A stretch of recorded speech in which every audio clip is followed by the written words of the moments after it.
Hey, everybody, you're listening to and watching the Comic Book Bears podcast. I'm Bill Zanowitz. I'm Steve Morey. And I'm Caleb Alexander McKenzie. And we are your hairy, heavy homos that talk about comic books, but you don't have to be a hairy, heavy homo to listen in, or in this case, stream in. And as Caleb is indicating with his head, and I can do the same for myself, a little, though it's the end of summer, still hot out, makes sense to get rid of some hair, so we're not as hairy today. Summer is over. It's now hot bottom autumn. Yeah. And Caleb, I know this didn't happen to you, but for me, it was the strangest thing. I went into the shower and I came out. And when I went into the shower, I was all gray. Yeah. And I came out and I'm a brunette again. And I don't know how that happened. It's a mystery. I don't know. It's amazing. Yeah. Just somehow this happened. Yeah. So. Yeah. Hot tub time machine, or in your case, shower stall time machine, I guess. Also at during I had a 2-day series of web seminars for work, and somebody pegged my age at 39. Oh, and I let them down. That they were several years off, but they weren't that far off. Exactly. You're 34. We all know this. You're 34. To use the corporate speak that you were just imbued with, that person's going to do. He's got a bright future in this in his endeavor. Oh, he's a superstar. Right. Yeah. Superstar. Jesus. Yes, he's a superstar. If he properly leverages his skill set. Oh. 2 days of this stuff. 2 days of this stuff. We need to really focus on our strengths so we can hit those deliverables. I mean, that's just really. Oh, yeah. I'm just. Do we want to do a safety pause for right now, or just do a wellness check? No, I think we should. I think the train should keep going. The train should keep going, and once we get to the station, then we can reevaluate. Well, don't be afraid to lean on your teammates for support, because we're like a unit. Oh, of course. And I have to say, with my teammates, I have total alignment. Yeah. Total alignment. There's cohesion even. Yes. I would say we have achieved groupthink, and there's a well-established, and a lot of this came from the PMO and the FMO. That all right, we got to stop. Right. I mean, once we hit our KPIs, it's all good. But all I think, guys, we really do need to take a beat and circle back around. But we do not do corporate speak here normally. We do not do that because we're far too sexy. So that's Jesus, dude. What the hell? All right. Wardrobe malfunction. Oh my. So anyway, what's ahead for us tonight is some of us have seen the new Marvel film Shang-Chi. Some of us haven't, and some of us will graciously take a bow because the one that's in the dark doesn't want to get spoiled because he's still hoping for a cinema safe experience. When I was checking the theaters, it was just a bit too much on the pre-sale side. And apparently, this is bore out in the news. I mean, the numbers are still very good after the first and second week. So glad to see there's a hit, but I have to wait until it's, as I said, I need a cinema safe experience right now. Yeah. But we also were going to talk about some comic book news, just very briefly, some things on the IDW front, some things that just hit on the Steve Ditko front. And then we have a bunch of comics to talk about. But before we do, let's all wish a very happy birthday to this guy, or maybe this, not sure people are seeing it. Steve, happy birthday. Yay, thank you. Happy birthday. Or as they say in Latin American countries, Feliz cumpleaños. Yeah, that's even on the hat here. Oh, well, thank you. I am all of 1 and 40 years old today. So you're 3011. 3011. I am 3011. So you're 3011. 3011. I am this many. And replay on that. 1, 2, 3, 4, 1. There we go. This past weekend, I got to see a lot of friends of mine up in Connecticut and realized that for pretty much all of them, I have known them for, I think at this point, 28 years, 27 years, which is kind of tough to think about that I've known people more than half my life. And it is much longer than I thought it was. But anyway, it was a very nice day today. So that's nice. Did you get any gets? Did not actually. No. Really? Because, they did announce that apparently Best Buy was going to be selling Xbox Series X's today. But I didn't want to camp out at midnight last night just to be able to possibly be able to buy something, to spend $500+ on something that I technically don't really need. So, meh. I'll save it for getting comics this weekend. Okay. I got a couple of gets. Now, birthday time, I did get my spiritual animal and somebody else's imaginary friend, Eduardo, from Foster's Home in Funko form.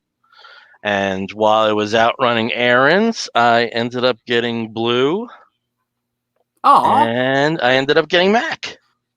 Oh. So I hope these sell well enough that we eventually at least have a Coco and a Wilt. To get the whole home. Well, but then you have to go past that. There's so many characters. Duchess and which would be like a really bizarre pop.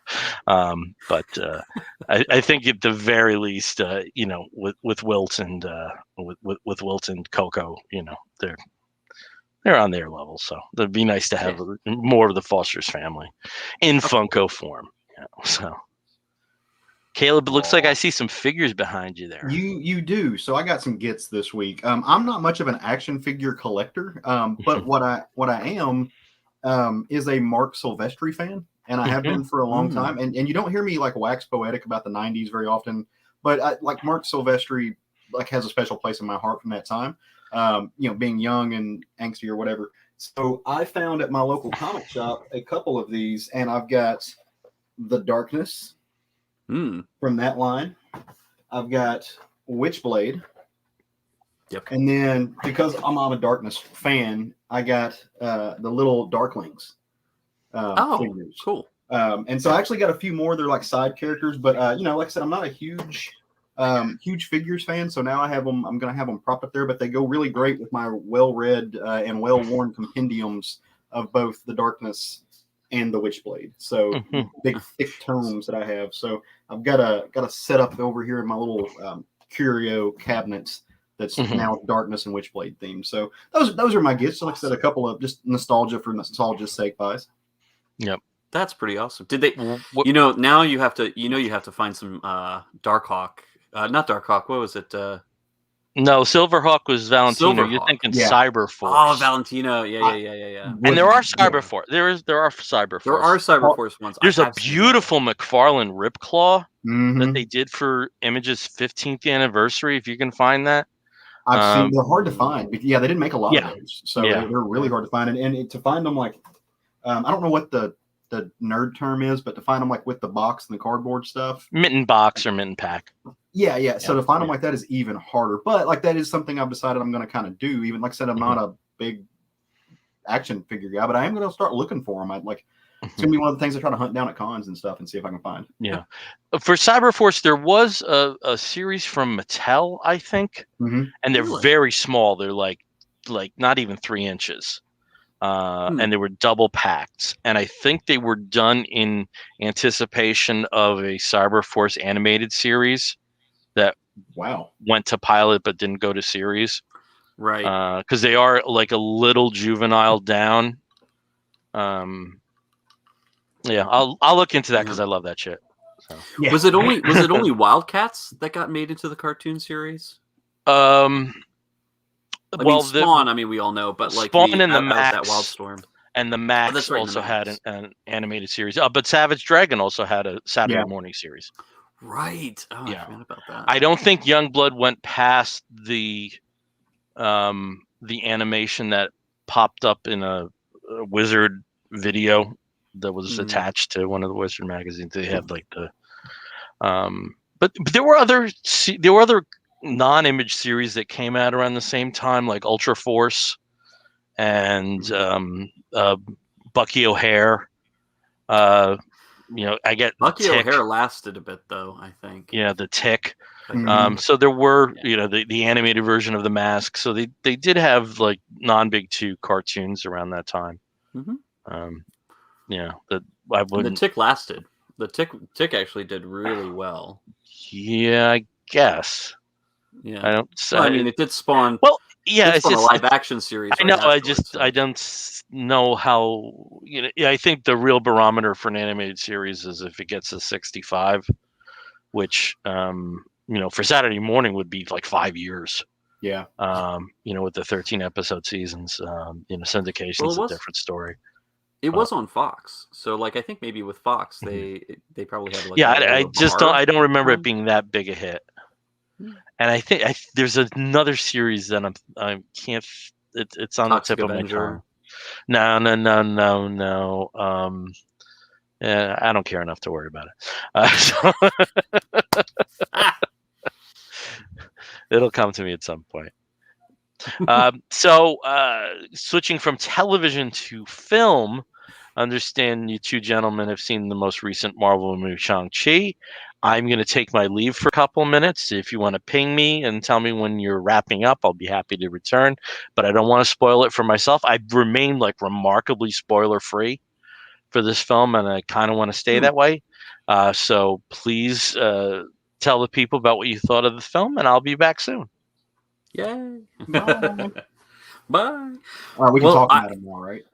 Yeah, let's just talk only about him. Let's No, so Shang-Chi, I didn't see it opening weekend. I did see it, a couple days after opening weekend, just because, again, kind of like Bill, I've been looking for a theater experience that I'm not going to be, packed in or even half full. It's just me. We saw Black Widow in a theater that was probably a little more than 2/3 full, and it was kind of an uncomfortable experience. Even being vaccinated for quite a while, it's still iffy. Right. But with Shang-Chi, it was me, like 2 employees, and some kid who brought like a 500-pound bag of Skittles that about halfway through the movie, they all started falling on the floor every time he moved a little bit, which was kind of funny. It wasn't too distracting. It was just kind of goofy. I was like, I felt so bad for him. But did get to see it and enjoy it, and saw it in 3D, which, by the way, don't bother. Doesn't really do anything in 3D. But it was a beautiful movie. I loved it. I thought it was absolutely probably one of my top 3 Marvel Cinematic Universe movies. How'd you feel about it? So, I thought it was gorgeous. Roger and I, the Hubs, we went and saw it together. We did go to the theater. It was opening week, but not opening weekend. We got I want to say we did like a 4 o'clock or 5 o'clock showing of it. So there, it was in the middle of the week. We were one of maybe 6 or 7 people in there. So, again, sparse. Again, shout out to my local theater that we go to, because they do this really cool thing where, especially right now, you book your seats online and they black out the seats next to you. That way nobody's like, if 2 seats is 4 seats. So that way you keep a little distance there. So that makes us feel a lot more comfortable going to it. I thought it was great. I thought it was energetic. It was incredibly kinetic. The way that they weaved, kind of the mysticism in with, not only Chinese culture, but specifically American Chinese culture. Into the more urban environment and stuff, I thought was brilliant. Now for me, I know you said it for you, it's top 3. For me, it's not. I thought I enjoyed it. I don't know that it's even top 5, but it was incredibly well done. I had a really good time watching it. It's got a lot of rewatchability.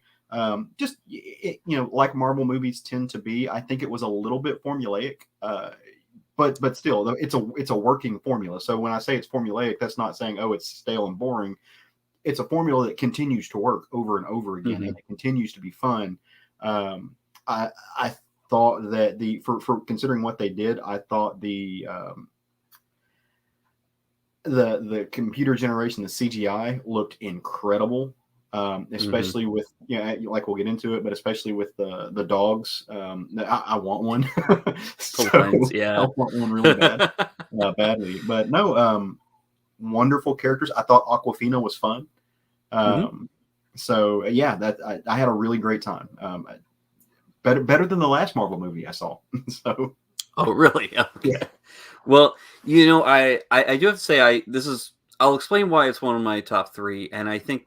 To do so, we kind of have to maybe talk about the plot just a little bit. So in this, it is something that a lot of people complained about as being tired, and that is and I think you mentioned it being formulaic. It's an origin movie, and origin movies are always tough to do because you kind of do have to follow that sort of hero's journey pattern that really doesn't change all that much from franchise to franchise. But I think for Shang-Chi, you really need to have it because I wasn't very familiar with the history of Shang-Chi and his story and the origin and all of that. And I think probably the majority of moviegoers also aren't. But Shang-Chi is kind of was one of the more street level Marvel heroes, and I never read a lot of those. So I think Spider-Man was like the closest I got, and even he was off doing cosmic adventures and all sorts of crazy shit. But so Shang-Chi in the film, played by Simu Liu, he is a young man who is living in San Francisco, does everything with his best friend, played by Aquafina, Katie. And he has just a kind of a regular Joe job and not really a lot going on, but he likes it that way. Turns out that he is actually the son of the head of the 10 Rings, who is a pretty much immortal character who has these 10 rings that he uses to enforce, his will, has a giant international criminal organization. You got my dog just kind of popping around back. He's, if you see him over there. Shang-Chi has pretty much, escaped from that life, is not part of that life of the 10 Rings. And unfortunately, it comes back to catch up with him. So, the henchmen show up in San Francisco, put himself and Katie in danger. And so, of course, he has to go and find his sister in China and see if they can't, stay safe from their father. Of course, they do run into the father. There's this interesting sort of MacGuffin style plot about trying to find the mother or the soul of the mother who was killed years ago. That sends them to another. I would say it's another world, maybe even another universe. Could be part of the multiverse. We're not really sure. It's a gateway into another world. That sets up the final confrontation, the big climactic battle at the end of the movie. Really amazing cast. Tony Leung, who is one of the most prolific Chinese actors today for kung fu movies, sort of action films, and just in general, he's a great dramatic actor as well. Plays the father. The Mandarin himself. Also, we have a smaller part with Michelle Yeoh, who is a goddess and amazing in everything. Right. It doesn't matter what she does or how long she's on screen. Bow down to her. she's just glorious. However, whenever she shows up, you just feel that everything's going to be all right. Just some really great Ronnie. So one of my highlights, of course, was Ronnie Cheng. I love Ronnie Cheng. I love his stand-up. I love his. He had a series in Australia that I thought was really hilarious, where he played a Singaporean exchange student trying to get used to how ridiculously white Australia was in university. It's a great one. But but yeah, I just think that everybody in this movie had, just really filled their roles very well. Gorgeous From, visuals. Oh yeah, go on. Sorry. I was just gonna say from the visuals were amazing, and again, like I'm not a huge fan of CGI in film, and I think I've had to get used to that in Marvel films. They did a really great job with it. Oh yeah. Just talking about the characters, somebody that we didn't mention, who I was surprised. I knew that they were going to be in the film, but I thought it was going to be more of a cameo and kind of a way to correct some things. Was Ben Kingsley? Yes. He is in this film, and I don't want to go too far for folks who haven't seen it. I know we're spoiling a little bit, but he has more of a role than I think what we were led to believe, and that was really great. Number one, for not only the comic relief that he provides in the way that only Ben Kingsley can, but in the way that they like I said, they righted a wrong that was, in my opinion, with the way that the 10 Rings were treated through the Iron Man films, and making them this kind of sham figure. They show how it actually goes deeper than that, and how Ben Kingsley, like they gave maybe not the best, but they gave an understandable, pathway to how we got there, and how that imagery based out of xenophobia was delivered to the public in order to instill fear. The fact that they delivered an incredible, poignant political message, in my opinion, in a way that was both true, had nuance, but was funny, I thought was great. Aquafina. So Aquafina, I think, is delightful in this film. Reminded me a lot of Kat Denning in the Thor, first Thor movie. And that where I come from, saying the film is a little bit formulaic, I felt like they really did lean on a lot of the same kind of plot mechanics that the first Thor film did. You're going into a mystical land. You've got these other people. You've got them. You've got something. In Thor it was God. In this, it's mystical, almost immortal beings who aren't godlike, but in a way that they are revealing themselves to kind of mundane humans. The levity that she provided in this kind of accepting it, but also like, whoa, what the hell, dude, is going on? Cracks me up all through the film. Even in the parts where you get to see Aquafina go into some of the choreography, in the fight scenes where they're mapping the choreography around Aquafina, and these other people that aren't trained in martial arts made it even better. It's like, yes. And Aquafina, and I do want to mention, she has been involved in some controversy of late, and even before this as well. But I think because her profile is now, I haven't even heard about this. Because she famously or infamously uses the black scent, AAVE, African American vernacular English, a lot in her comedy and previously in her music. That it's kind of a type of appropriation that really is not earned. But as an actress and as a comedian, I think she has a really great sense of understanding her place in a film, but also being lovable, even if she is sometimes caustic. And and again, art.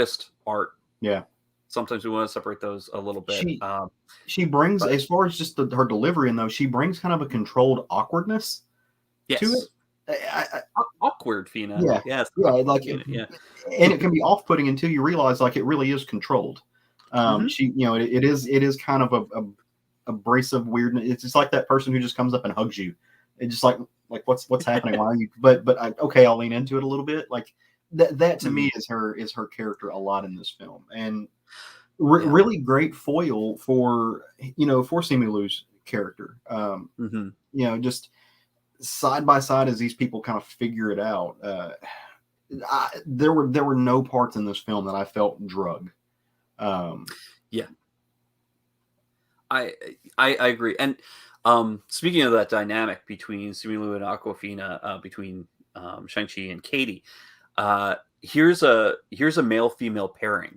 Yeah. Where it's not romantic. but they clearly love each other and support each other very strongly. So it's a kind of platonic relationship that you don't see very often, especially not in an action film. Aquafina is not a damsel in distress. There are times where she's way out of her element and in peril, but you don't get the feeling that it's basically up to Shang-Chi to rescue her.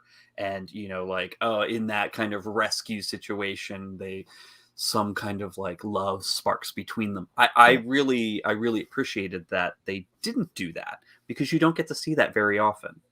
They're almost like bros. I mean, they're bros. They're bros. They're both like, they know each other from working this very. I don't know if it's fair to say mundane, but it's just an everyday job. Like, they're just kind of doing what they have to do to pay the rent. Which, look, if you do that in San Francisco, you're kind of pulling home some bank. But they're just, they're just doing, like, they just have this friendship built around like being slackers, kind of, the family dynamics. And I can't speak to it. I can only speak to what's displayed on the show, but or the film. But this family dynamic of being the modern Asian American slacker whose parents are very staunch, very dedicated to your education and your performance, and feeling like a disappointment, but also pushing back against those because they are just stereotypes. I thought they did a very good job of putting that on there, and I was really happy to I need to go back and watch it to see how did this film pass like the Bechdel test. But I'm fairly certain it did. And it was great seeing them, just like you said. I was really scared that they were going to go down that path, and they didn't. Or they kept it separate, and just I'm still amazed at some of the fight scenes that we saw. Just gorgeous. And I'm a fan of Wuxia films, and Wuxia films, which are classically Hong Kong, mostly back in like the 70s and 80s, differed from kung fu movies where kung fu was mostly like hand to hand and whatever, and you did have some like craziness, like wire assisted type of stunts in kung fu films, but wuxia used a lot of like weapons. And this show, this film does have a lot of weapon use, whether it's Razor Fist, who has a sword for a hand, is also very hot, but sword for a hand, versus Simu Liu, being without weapons. Also, by the way, he has a weapon. He's got a weapon. He's got a weapon. Yes, he's never not. I mean, I've been a fan of his for a while. Kim's Convenience, great show. Left us too soon, but also what was cute about this. What was great about this pairing with Aquafina and Simu Liu is that he was a guest star in an episode of her show Nora from Queens, where he played Garbage Boy in a flashback story episode about grandma's history, and it just absolutely wonderful. He basically spent the entire episode wearing nothing but like khakis and suspenders, right? Just and like that treasure trail. Oh my god. Anyway, moving on. The wuxia, the effects were amazing. The wire-assisted stunts were incredible. The stunts that they didn't do wire-assisted were also incredible. The stunt team in this, in this film, I mean, I hope they got paid really well for this, because they did an amazing job. Very great action, very fun to watch. Lots of excitement. Well, it was really just nothing. Yeah, it was really interesting on that note, though. Like, so I've watched the American or the films that have come to the United States that are kung fu films of my generation. I think the one most famously being Crouching Tiger, Hidden Dragon. And but in watching this, and a show that really was rooted in mysticism, and specifically in Chinese mysticism, the fights felt. I don't know what the correct term would be. They felt more feasible than even with all the magic and the superheroics of it all and everything. The fights here felt more feasible than what you saw in a show like Crouching Tiger, Hidden Dragon. Where they were dancing across water and jumping, and they had moments like this in the show, but just the hand-to-hand combat that you see when you get the big clashes. it felt there was a realness to it that I think that I'm glad was there, because it rooted it a little bit more. And it made those punches land, I think, for me. Well, I think that might be an American thing too, American filmmaking thing, because there has to be explanations for how people can do these things. Right. In Chinese films, there never is. I mean, people can just sort of like jump 80 feet without any kind of assistance, just because they're so well trained and are such amazing swordsmen or martial artists.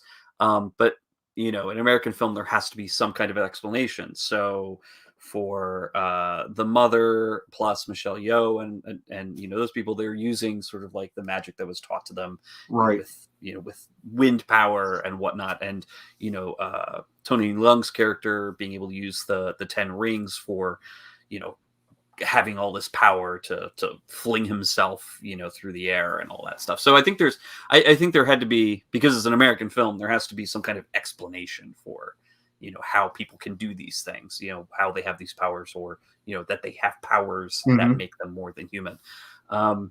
Which is the explanation of the 10 rings and where they come from and how they're powered and everything, which I thought it was really well done. I thought it was handled really and the history that gets laid out there. Of course, for me, I have to wonder while all this is happening. It's like, one thing we didn't see, or at least, I mean, it's been a few weeks since I've seen the film, but did they give much of an explanation of how these characters reacted or fit in with like the snap where everybody disappeared?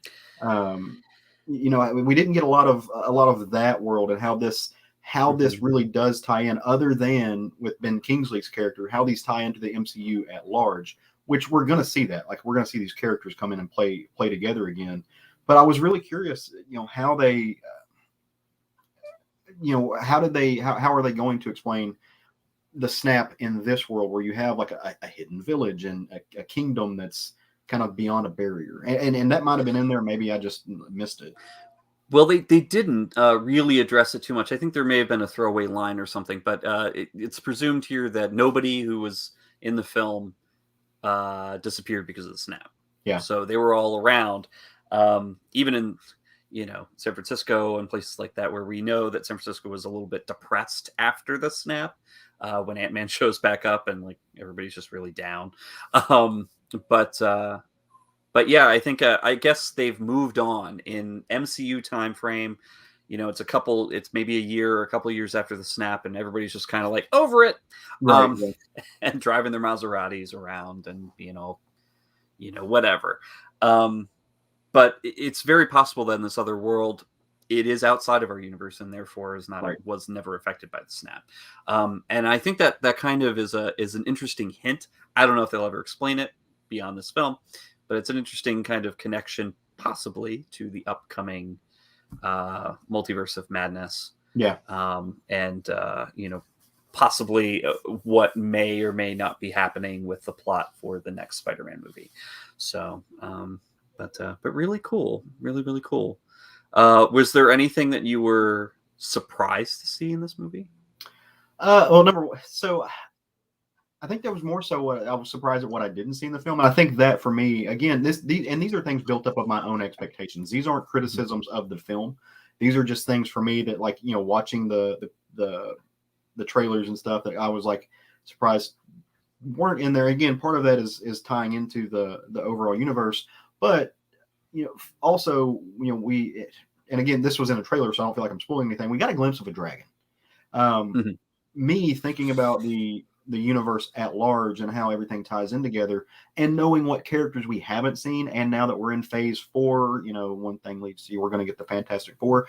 I had really built up my hopes that this was actually going to be Fin Fang Foom, and that we were going to see something hinting at. And so I was disappointed. I wasn't disappointed in what I got whatsoever. I thought it was wonderful, and I was just like amazed that we were seeing what we were seeing, but it was not Fin Fang Foom.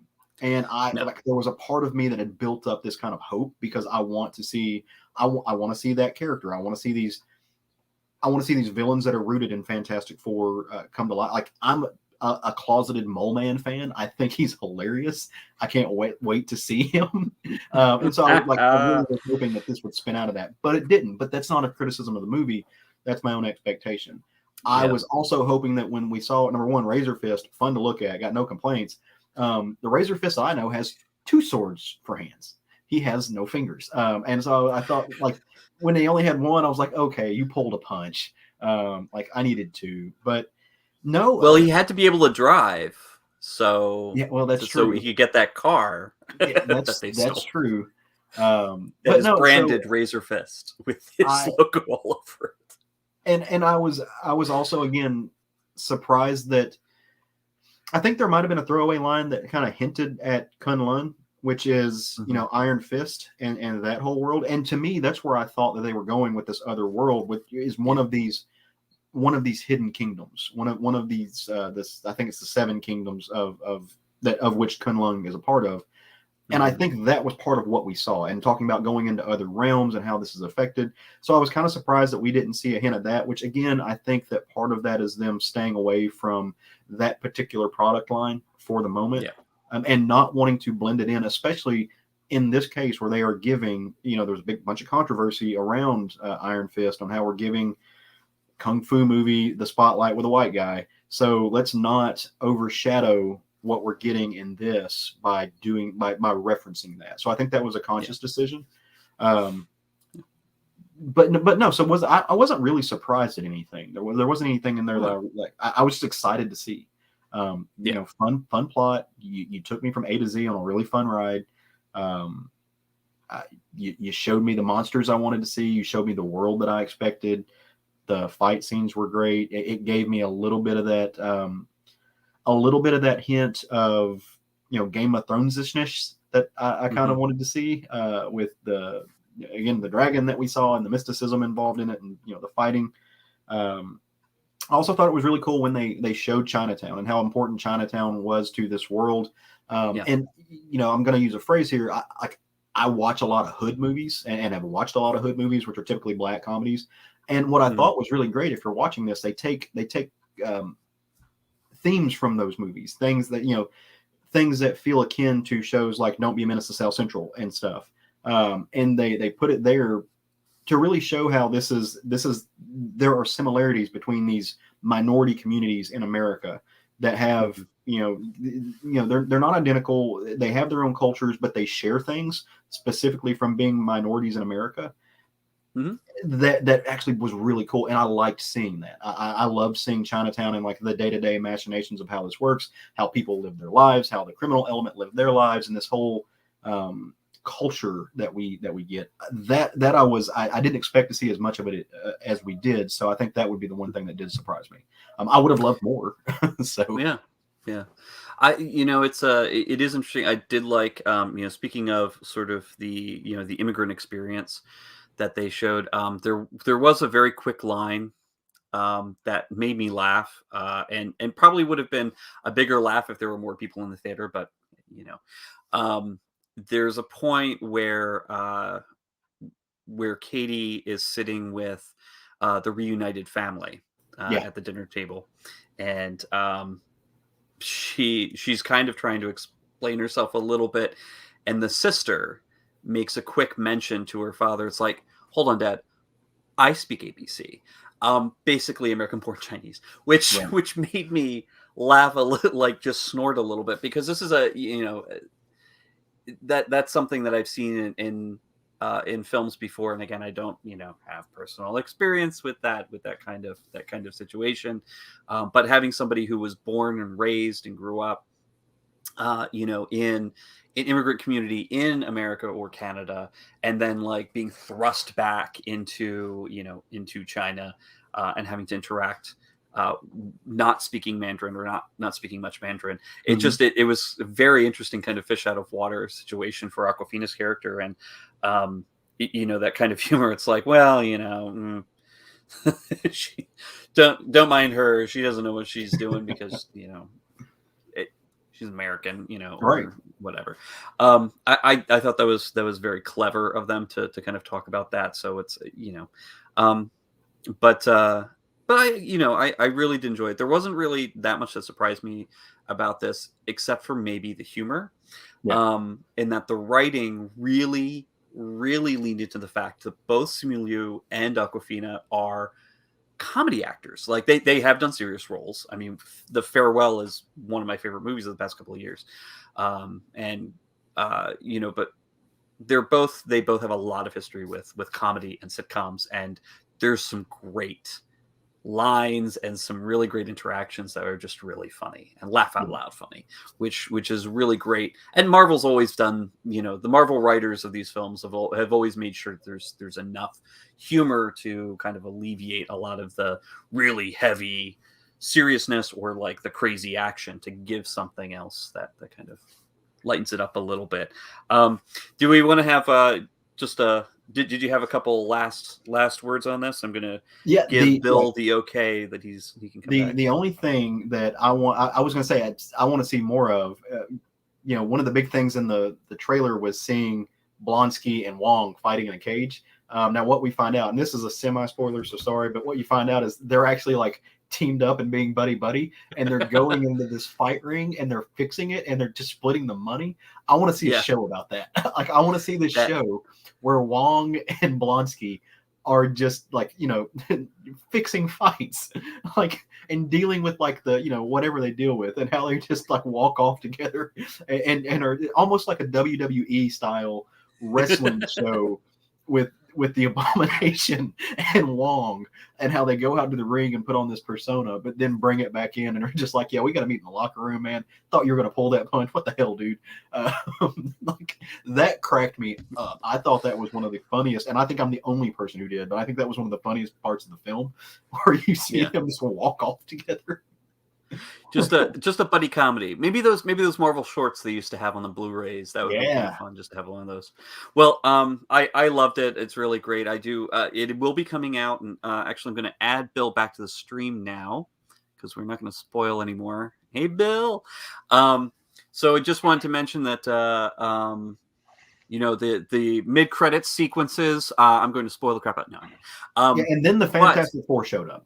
Mm-hmm. Yeah, I mean, that was crazy with the X-Men and everything. I mean, the Phoenix Force and Jessica Drew. Yeah, I heard all about it. Exactly.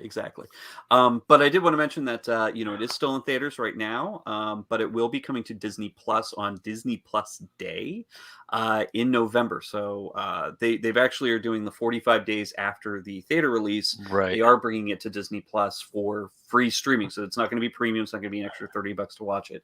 You'll be able to stream it. Is at that home if you do not? Is that still before Eternals hits? I think it's basically it might end up being the same week as Eternals. Okay. I'm trying to think like the 45 days. It's going to be on Disney Day or Disney Plus Day, which haven't checked the dates on it, but it is going to be probably the first or second week of November. So right around that time. I wanted to say, because we've had a couple people here joining us, I did want to say hello to David. Hey, gentle folk. Happy birthday, Steve Morey. Well, thank you very much. I liked his statement before he went. Yeah. And then we also have Tony Gilkinson. Hey, guys, and a big happy birthday to Steve. Thank you, Tony. Hello, Tony. And we did have some people who didn't chime in that I know are watching. So hi, Anthony Camino. And hi, I think it's the first time we've seen Brisket here. Tito's Richard McDuffie. So hello. Yeah, hello. Thank you for joining. Appreciate it. But yeah, I mean, so Caleb and I both like the movie, and hopefully you will too, Bill, when you have a chance to see it. Yep. Okay, cool. And don't waste your money on 3D. Don't. I don't. I got burned so bad on one of the Harry Potter movies. Yeah. That was such a waste because the effects were so dark that you could barely make out what was going on to begin with. And I think the last movie where I thought 3D made such a big difference was Wonder Woman. I thought the 3D effects in that were during the battle scenes and some of the other stuff. I thought they did a great job, but that was the last 3D where I thought, like, you know, I got something out of it that I wouldn't have gotten otherwise. And you know, IMAX, I don't know. It just like you get so used to stuff quickly that I don't. You know, I know I saw Captain Marvel in IMAX, but you know, I'm also, you know, I'm cheap, So, I have a hard time shelling that much money for a movie. I don't Well, I remember mean, the that's the last. thing. I mean, Simu Liu shirtless on IMAX might be kind of worth it. I don't know. I don't remember the last Fisher film I Trail. saw that was in 3D, but I do think we're gonna go see Dune in IMAX. I think that's Oh, I think yeah, that's gonna be the that- film I'll go see in IMAX. Yeah. But That's other than kinda like that, what we- I don't like 3D. Yeah. I just don't enjoy it. Yeah.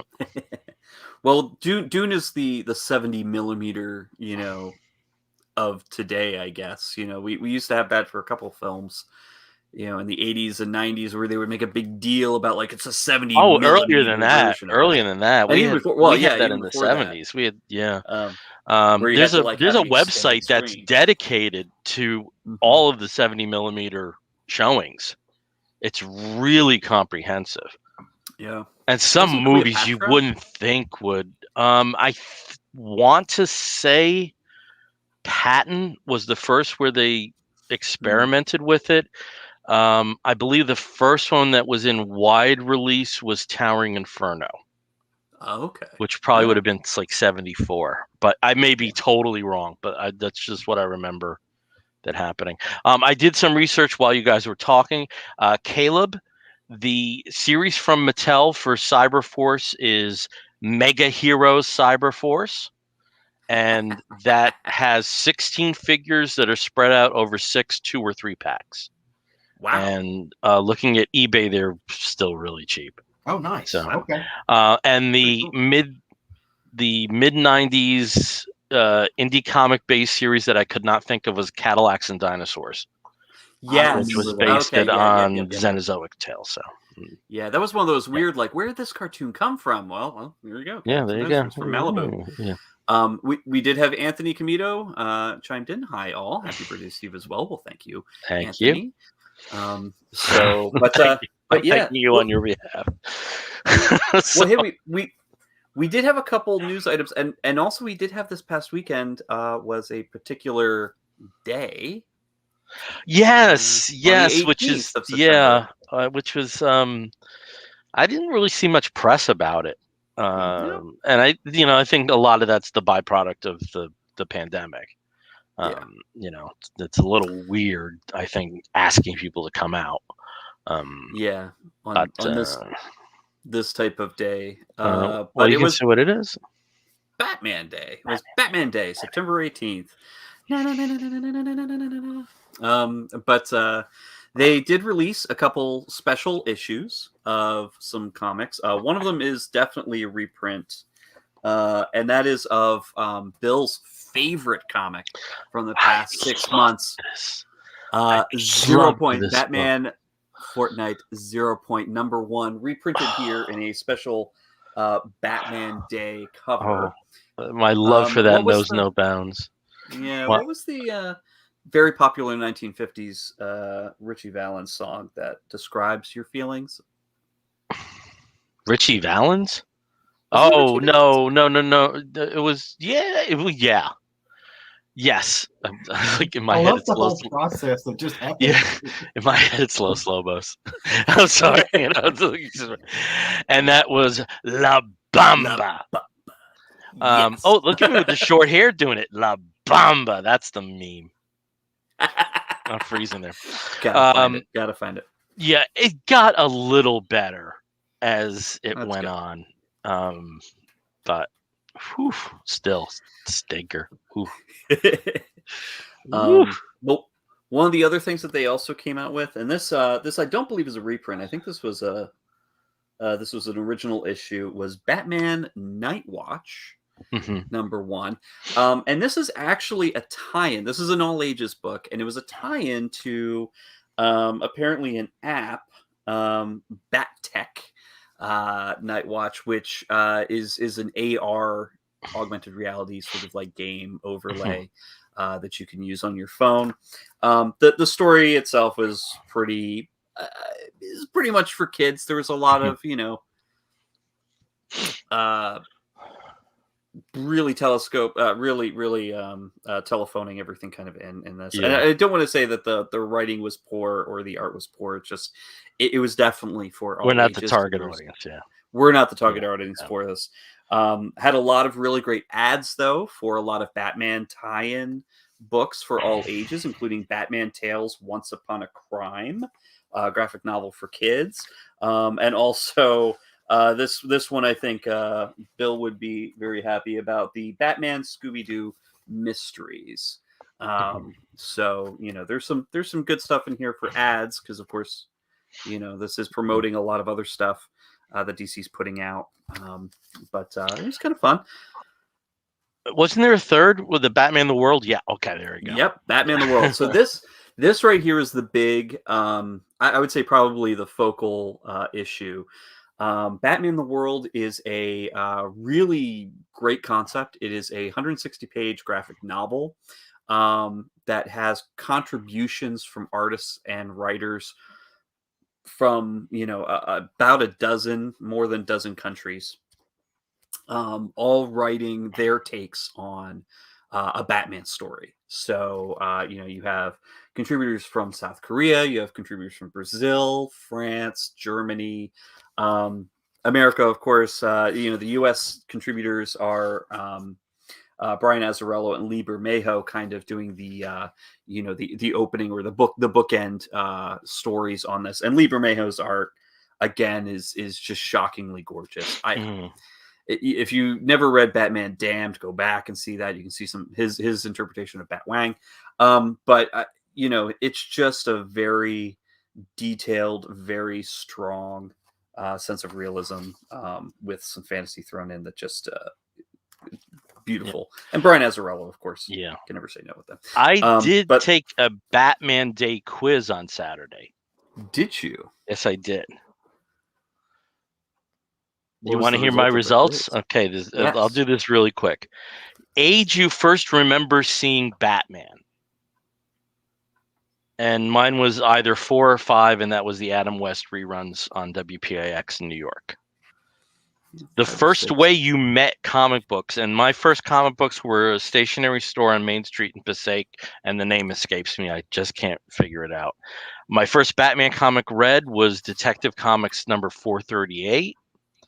My favorite Batman comic story was Year One. Did you ever dress up as Batman as a child? If the Ben Cooper costumes count, then yes, I did. Have you ever dressed up as Batman as an adult? I have not. Have you ever drawn a picture of Batman? Not well, but yes. Favorite Batman writer? And my choice for this was Alan Brennert. He's been a writer on Batman the Animated Series and various other TV series. His comic book output is only it's like, I think it's under 20 stories. Most of them are Batman, but he has had some other stuff. And there isn't a dud in the bunch. Favorite Batman artist? Neil Adams. That's still how I conceive of how Batman would look. What is your favorite Batman movie? 89 Batman for my favorite, though I do think The Dark Knight is the best cinema. Okay. What is your favorite animated Batman? And for me, that's Batman the Brave and the Bold. I think that is pure joy. Do you own a figure or toy of Batman? No. Yeah. Okay. Should Batman have a Robin? And my answer was at times. Yeah. Favorite Batman villain? Dr. Hugo Strange. And not King Tut? Not King Tut. I would put Hugo Strange after it. I like villains that mess with the mind, not in this psychotic way like Jonathan Crane. Favorite bat gadget? Oceanic repellent bat sprays. You don't get better than that. Oddly specific. Batman related item that's closest to you at the moment, and that was Batman Secret Files Clown Hunter #1 at the time. It was like right there. And friends you associate most with Batman, and that's Bob Joy. I would say so. That's my little Batman quiz.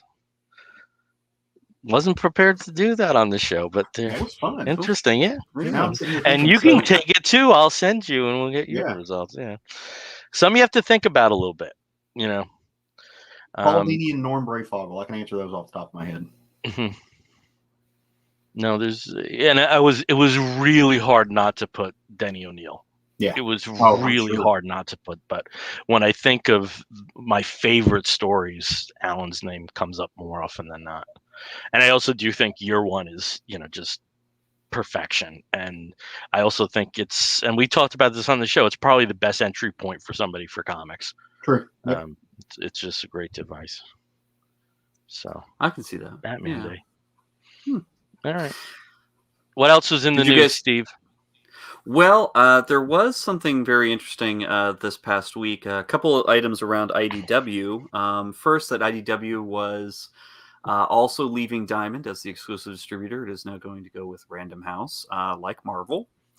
But unfortunately, also with Marvel related, Marvel is ending its partnership with the Star Wars license with IDW, specifically for the all ages books that IDW has been putting out, these Star Wars Adventures titles.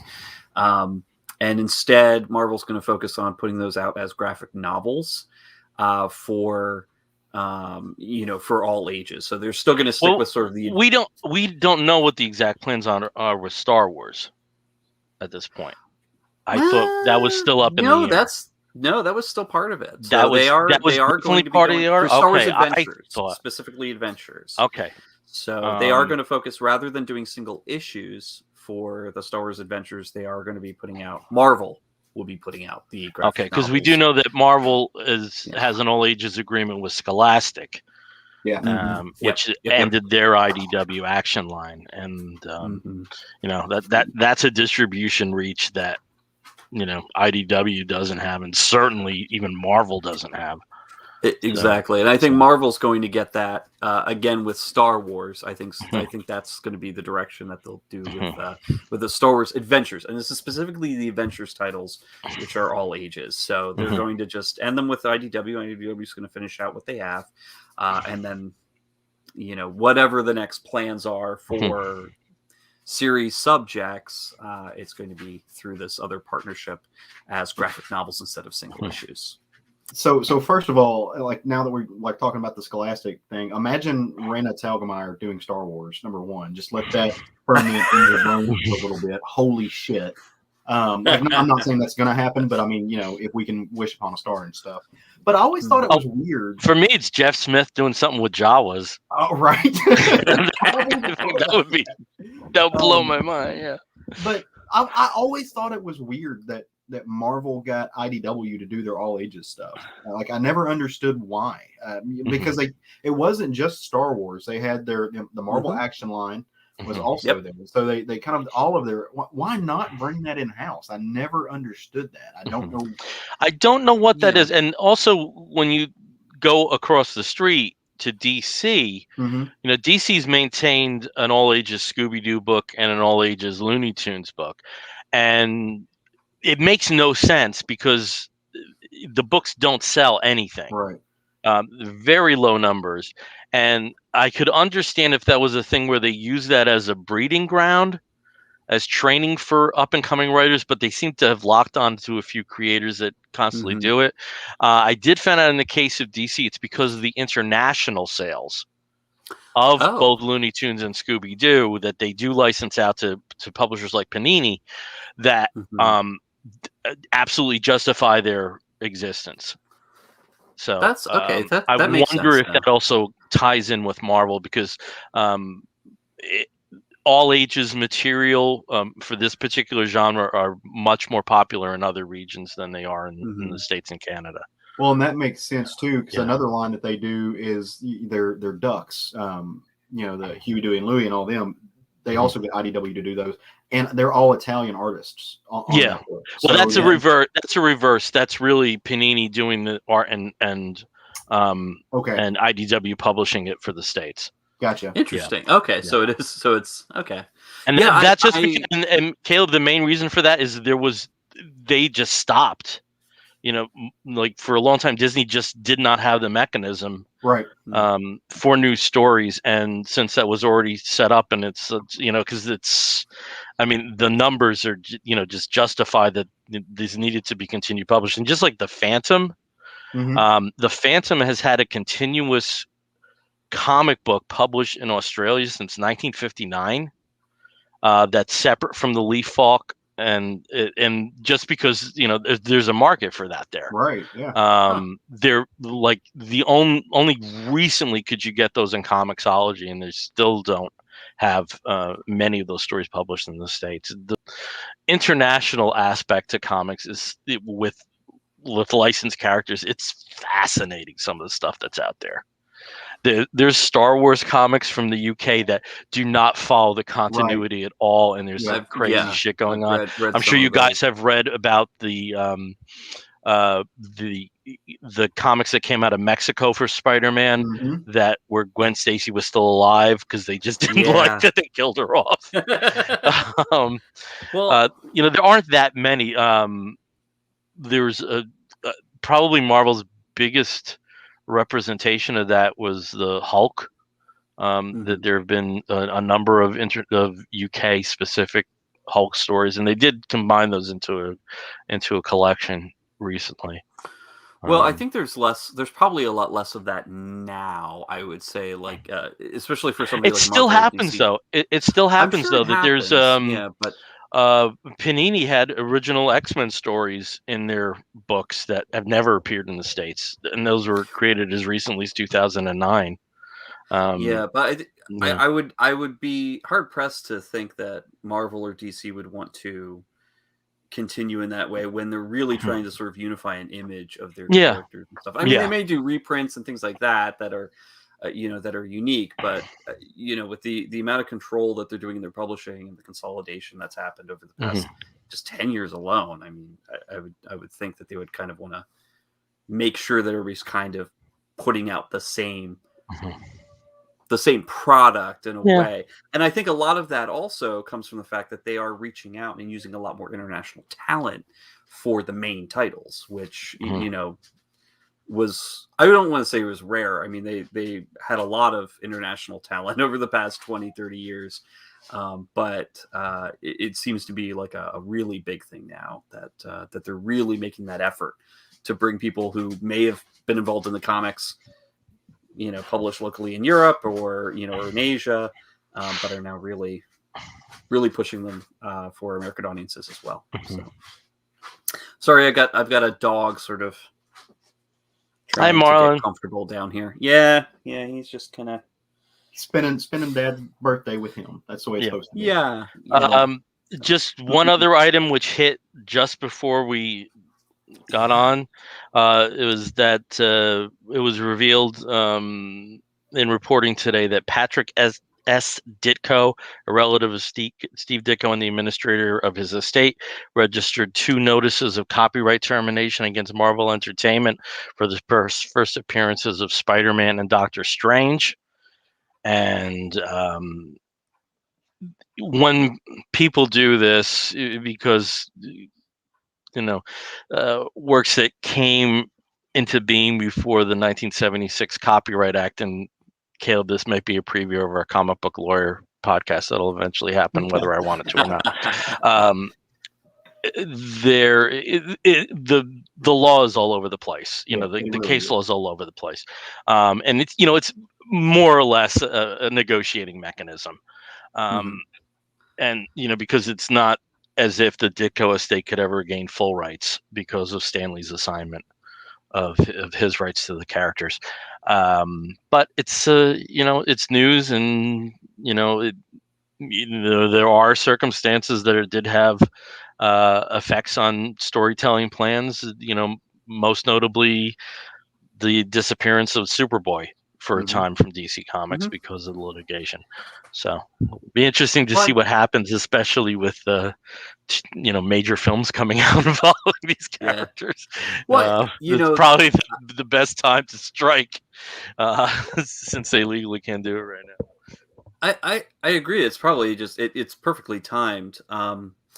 In your opinion, though, like, is this something where it's not really an effort to pull the rights away, and it's really just more of an effort to kind of like reassert, hey, there's some there's some co-ownership here, there's some there is some due to for the estate or for Ditko.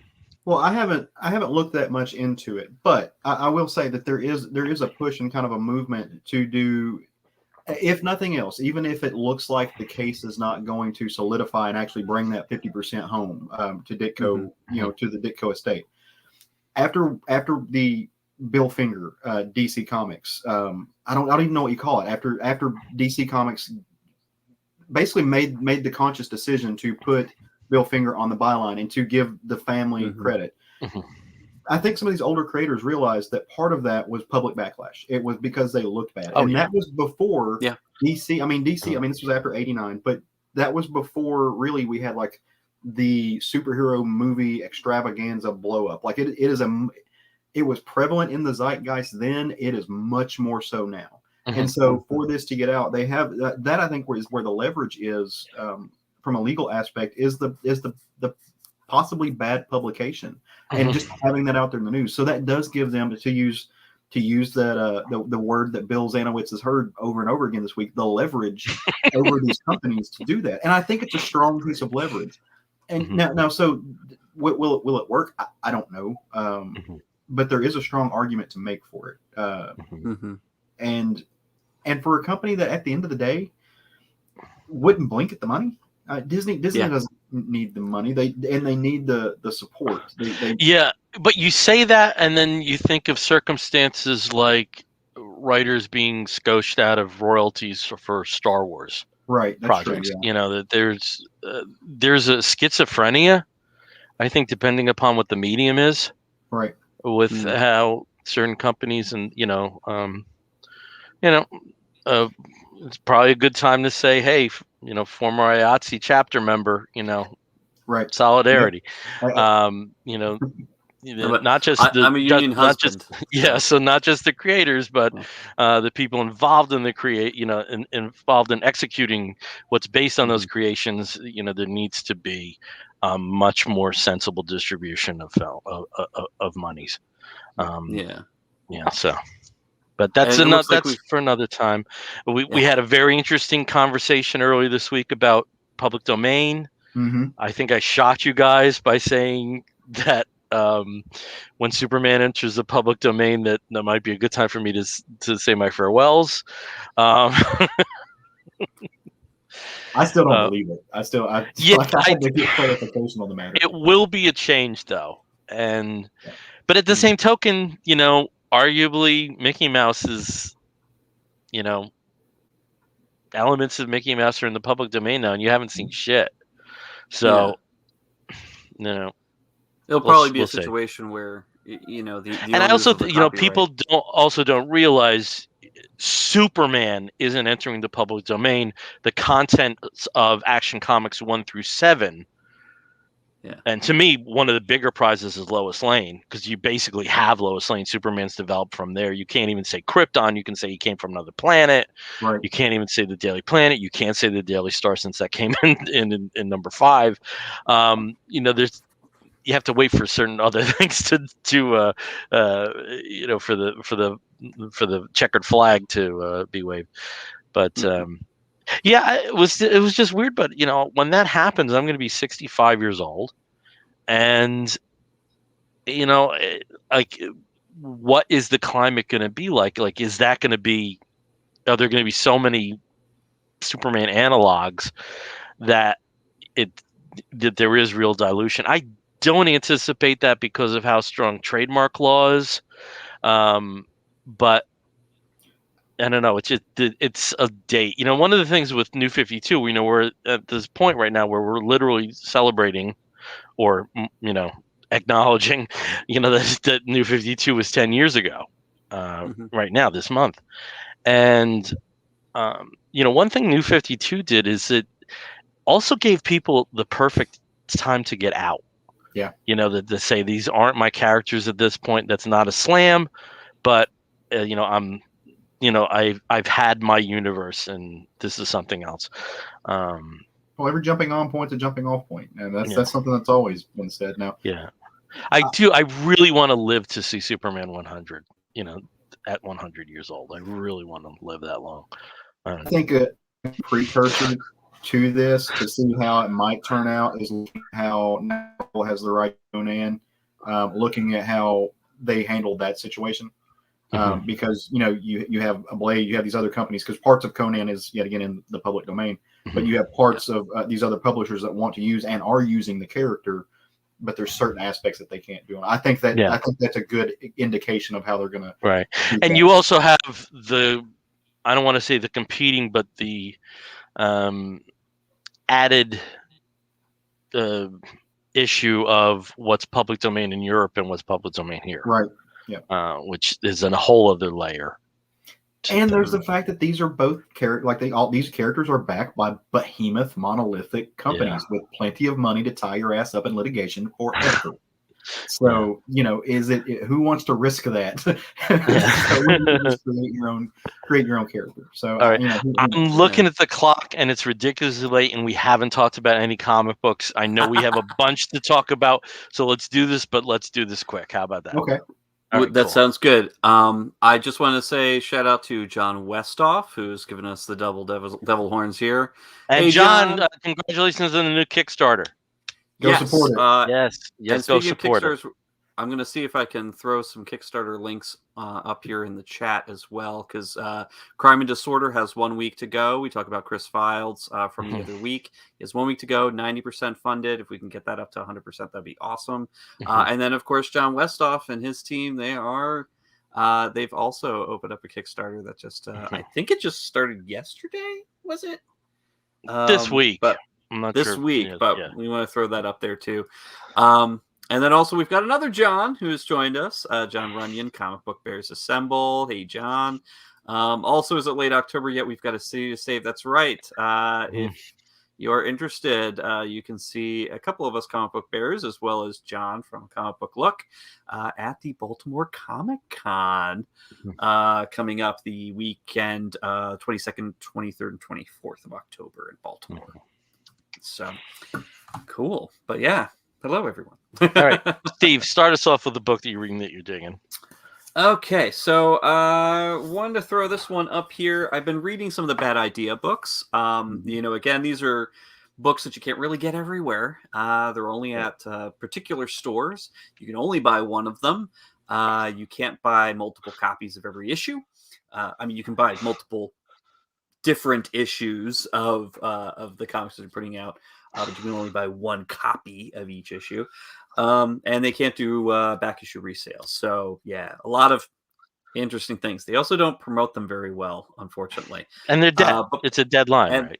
And it's a deadline because they've already stated that they're canceled, and yet they have a couple new series that have come out. And one of them is Pirate Queen. This one is written by Peter Milligan. So we got some big names in here. Peter Milligan with Adam Polina on art. And that's for the main story here. So the main story concerns a pirate with the Y. There's a big, they make a big deal about it being with a Y. So I don't know if there's any historical context for that. They have the evil English captain. If you've ever seen a Pirates of the Caribbean movie, there's always an evil English admiral or captain that's pursuing them. But it's very interesting. It's about a woman who is born to the pirate life from infancy. She's raised by a pirate captain and brought up in the ways of being, a big pirate. So understanding the sort of the life, the criminality, the freedom of being, this kind of freelancer, privateer, essentially. She and her husband, her partner, basically run a ship of pirates, and they're doing a really bang up business, but then unfortunately are ambushed and attacked by an English captain and his much more superiorly armed ship. And the unfortunate thing is they are all set to be hanged, and she lets everybody know that she is actually pregnant. And it was against the law for the British Navy to execute a pregnant woman prisoner. And she hopes to also rescue her husband, but unfortunately, because he is the captain of the ship, spoilers, it's not a possibility. And unfortunately, the English captain also has no honor himself. He's kind of an absolute prig and dick, and dumps her on a desert island. And that's where we leave our main character here, trying to see how she's going to get out of the scrape and become the Pirate Queen. Also, with Bad Idea books, there's always a secondary story, and this one I actually think may even be superior to the main story. Written, of course, by Matt Kint, so I expect no less. Great little tale. It's a one and done, like 6-pager. That just is gorgeous. It's drawn by Travel Foreman, so of course, I mean, it's beautiful, and it's only 6 pages long. Very, very interesting tale. Of just what appears to be an explorer who has sort of a thing that looks like a flashlight that does everything, exploring a planet and fending off creatures. And the way that it ends, and I won't spoil this one, is not expected at all. And it could be a one and done short sci-fi story, or it could be sign of something of a future thing. But Pirate Queen, I recommend it if you're able to check out Bad Idea books. I haven't seen anything terrible except for Tankers. Don't read Tankers, it's crap. But this was fun. So. La Bamba. La Bamba. Okay. La Bamba. That's why I haven't talked about it. All right. Let's go over to Caleb. Caleb, tell us about something you're reading that you're digging. Yeah, I'm going to jump over to the house, to the Distinguished Competition, and talk about a DC book. And now, I want, before I'd say this is new. Have you read this? It is Green Lantern Annual.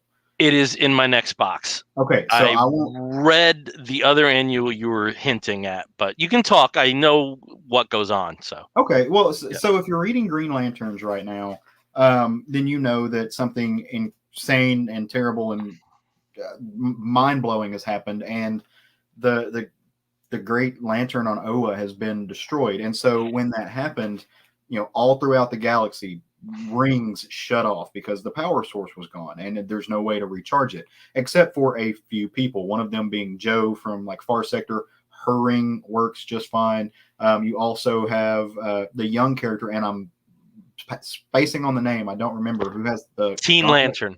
Teen Lantern has the gauntlet that's not actually a Green Lantern ring, but is we don't know what it is, and it's kind of awesome, and I love that character. But one of the, you're seeing all kinds of cool stuff, but one of the interesting things about some of these new characters that we're seeing, and one of my favorite ones that got introduced for in the last couple of years, is Jessica Cruz, who is she's I love the design. She's really cool. Well, she was one of the Lanterns who, while she was out in the universe doing Green Lantern police work, essentially, her ring shuts off, leaving her powerless. And it just so happened to be in a sector where this creates a power vacuum, right? Like just like we see in the world. And the Yellow Lanterns, who are still very active, who see this as a way to assert themselves, move in. And Jessica Cruz, without the power of her ring, takes on 3 of them at once and wins, including Lyssa Drac, which is kind of a big deal, right? Like this is some energy that we're seeing here.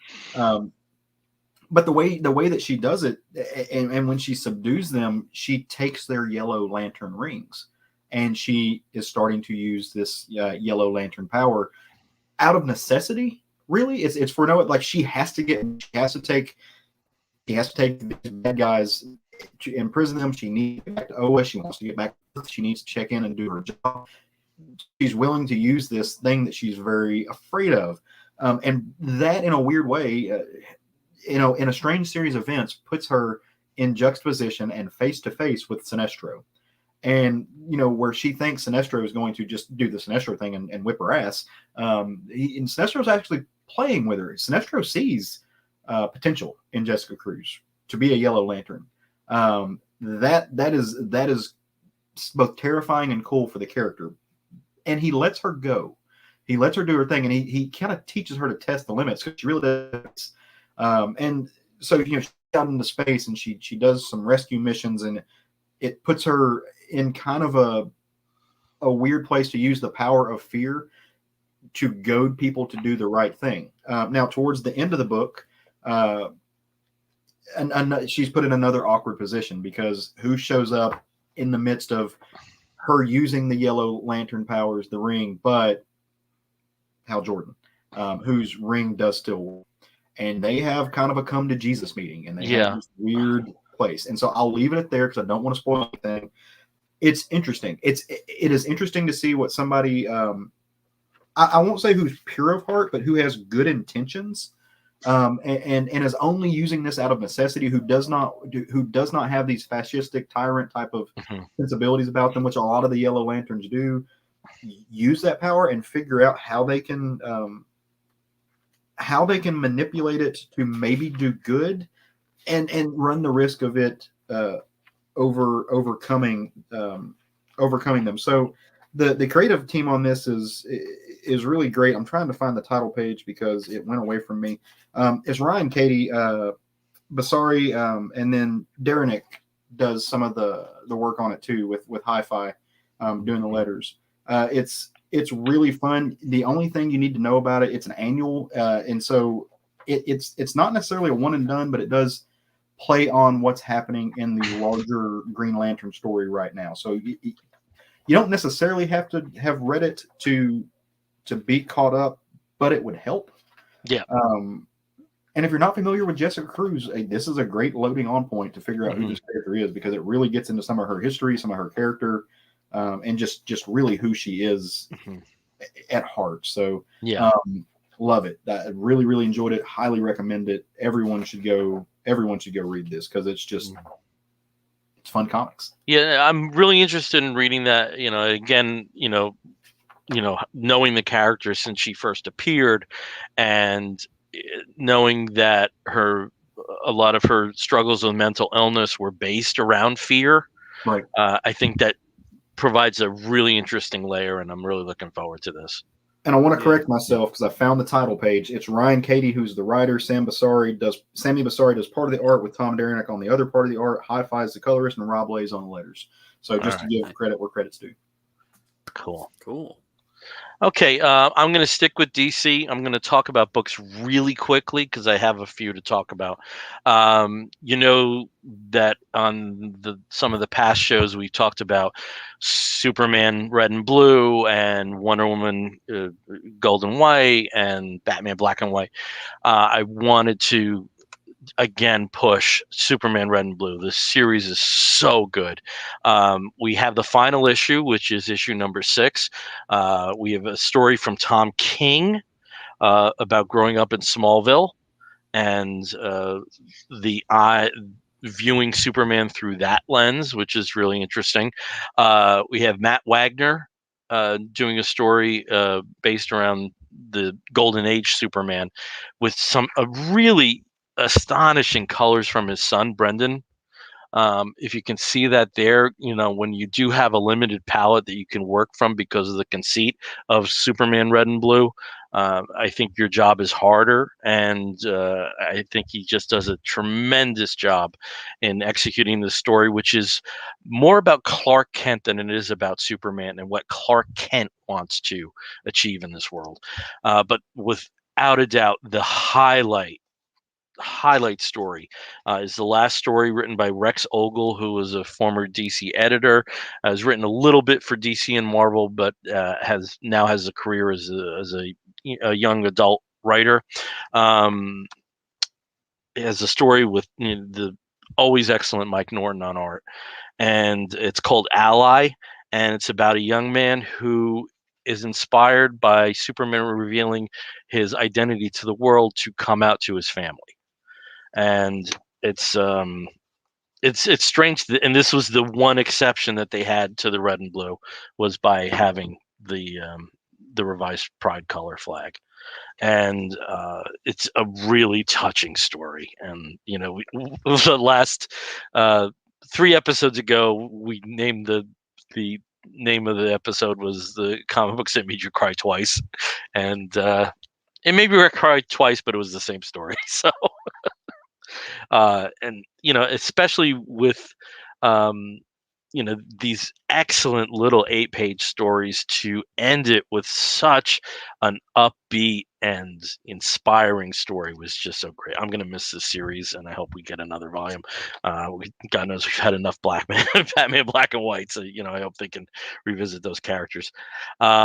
Steve, if you haven't explored the Wonder Woman counterpart to this, a really excellent story in the last issue by Amy Garcia from Lucifer, who wrote that.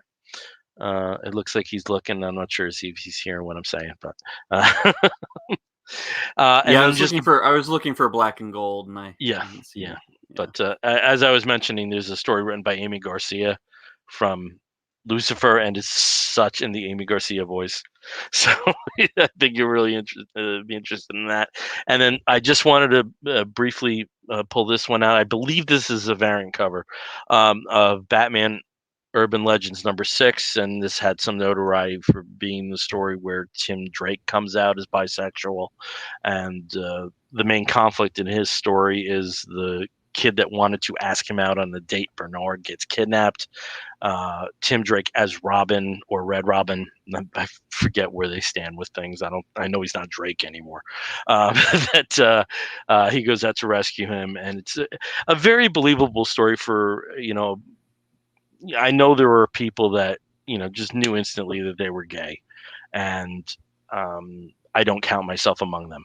And for the unraveling of that aspect of your life, to go through little peaks and valleys and of awareness, I thought the very end of the story just really explored that very, very well. So those two books I wanted to talk about quickly. And I think it's notable that today is Bisexual Day of Visibility. So, and that's something. So I knew, talking about you didn't know, I knew very on that I liked boys, and I also was attracted to girls. I think it's more so like a 90-10 split for me. But that's a thing, and that's a thing that a lot of young people struggle with. And it's not just I know I'm one way or I know I'm the other. It's being pulled in two different directions that are supposed to be antithetical, but they don't have to be. And I thought that was really, really well done in that book. I am curious to see if that's going to spill over, because the book is called Urban Legends, so we don't know if it's mainstream continuity. I'm curious to see how it's going to. I believe it is, because of just with the other stories in the books, which are very much a setup for the reintroduction of Wildcats into the DC universe. The last story here is a preview story of Deathstroke Inc., which is a limited series that teams Black Canary with Deathstroke. So I do believe it is. Okay. I hope so. But I know, but with the name, and Caleb, I'm very much in the same boat. Yeah. There's also a desire on my part to not negate what happened before. I hate to think that those feelings were invalid, and I don't, to this day, I don't believe so. So that's it. All right. If you got a few more books, let's do it quick, and then we'll get to Woofs. So, Steve, what else you got? So one super quick, Maw #1 by Boom Studios. Jude Ellison S. Doyle, really long name, as the writer, and A.L. Kaplan as the artist. I'm not going to continue with this book. I read issue #1. I was kind of neutral on it.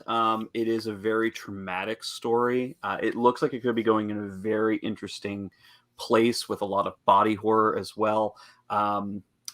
Can't really describe too much of what's going on, because one of the reasons that I'm not continuing is that I kind of had no idea really what was going on. You can kind of assume. There's a lot of assumptions that you can make here. But it is very traumatic. So trigger warning, rape, and date rape basically plays a major factor in this. But there does seem to be a set up for very interesting and very horrific potential revenge. in this very woman-centered and women's trauma-centered storyline. So Ma, if you're interested in something like that, if that was intriguing to you, definitely pick it up. I unfortunately won't, but I'm glad I did buy the first issue. This one, Die number 19. I've talked about Die before on the show, and this series is incredible. If you like Kieran Gillen, this has a lot of the same sensibilities as his other work, but this book is so incredible.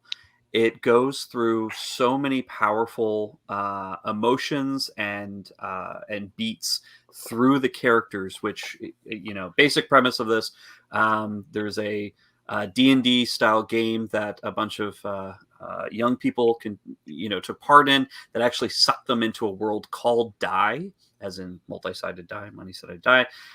They escape except for one, and then 20 years later are all sucked back into the world of Die in their original characters' forms. And the main character is male presenting, is male, identifying in the real world, but in the world of Die is female presenting, and in fact has had a history where she has been married. She has a son in this world that she gave birth to.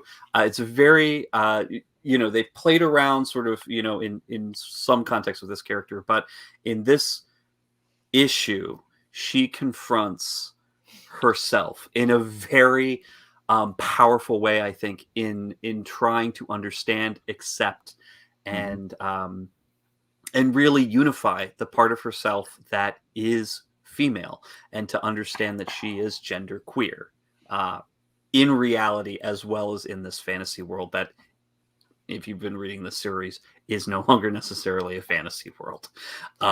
There's a lot of Lord of the Rings allusions in this issue. Picture the Balrog and Gandalf and their confrontation. You'll see the parallel here, and it is absolutely one of the most powerful issues of this series. So wonderful, and some amazing dialogue, some amazing, really emotional choices. And I have to say, and I'm not spoiling much, this is the second to last issue. This is the penultimate issue, but confronting this is the final issue, as the final page of the penultimate issue. This is Die. This is the world that has become sentient. And just this one line, "What am I for?" is just, I just wanted to punch through a wall, because it was such an incredible lead up to this. Everything from the previous issues has been leading to this. And I'm so excited to get the next issue. And I know that it's ending, but if you're very interested in the world of Die, guess what? It is now an RPG, a tabletop RPG that you can play with your friends, especially if you are extremely sadistic and want to reenact some of the scenarios from this comic series. But highly recommend it. If you haven't picked it up, pick up the trades. If you happen to reading this, I hope you're prepared for the journey. I am barely prepared for the final issue. So anyway, right. Dynamo. Awesome. 19. All right, over to Caleb. Caleb, tell us about something else you got. So I'm going to stick with capes and tights tonight. I'm feeling the big two. And I'm also going to stick with the queer themed book, since we're talking about that. In the past couple of weeks, we've got a couple from both Marvel and DC that center around some of my favorite characters and couples in that through both of them. The first one, Wiccan and Hulkling, and this is the Last Annihilation #1. It's a one-shot. This is a really, really fun series. It is by Anthony Oliveira with Jan Basilua on the art, Rochelle Rosenberg on the colors, and Andrea Marr does the letters. Like the Green Lantern annual, it helps to know kind of what's going on. And in order to know what's going on, you need to be reading Al Ewing's Guardians of the Galaxy. Long story short, Dormammu took over Ego the Living Planet, and all hell's broken loose, literally. So in this, you get Wiccan and Hulkling, who are separated, fighting different battles that they thought that they were going to be better fit for. What they realize is, in the midst of the battle, they need to kind of switch places, and what they thought were their strengths were actually hindering them. So they need to rely on each other separately. you still get a really fun story with these characters, with all of them. You see the Guardians of the Galaxy. It kind of hints at this idea that there might be something going on between Hercules and Marvel, our boy. So I'm not sure if that's been explored in any other places, but there's definitely a daddy vibe happening there that I'm here for. And the way they're drawing Herc now is just yummy. He's like bear daddy with like this beautiful like gray stripes in his man. I love it. It does everything it needs to do. It's just great. So had a really fun time with this. You get to see some really personal moments between Wiccan and Hulkling.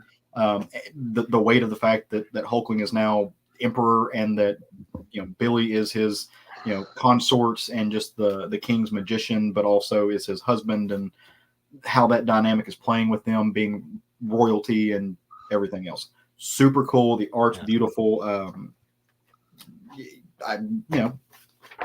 It's cool stuff. It's really dynamic, really fun comics featuring young queer characters. Now, really fun, really dynamic character featuring a little bit older queer characters over at the Distinguished Competition. We saw Midnighter come out. This is the 2021 annual.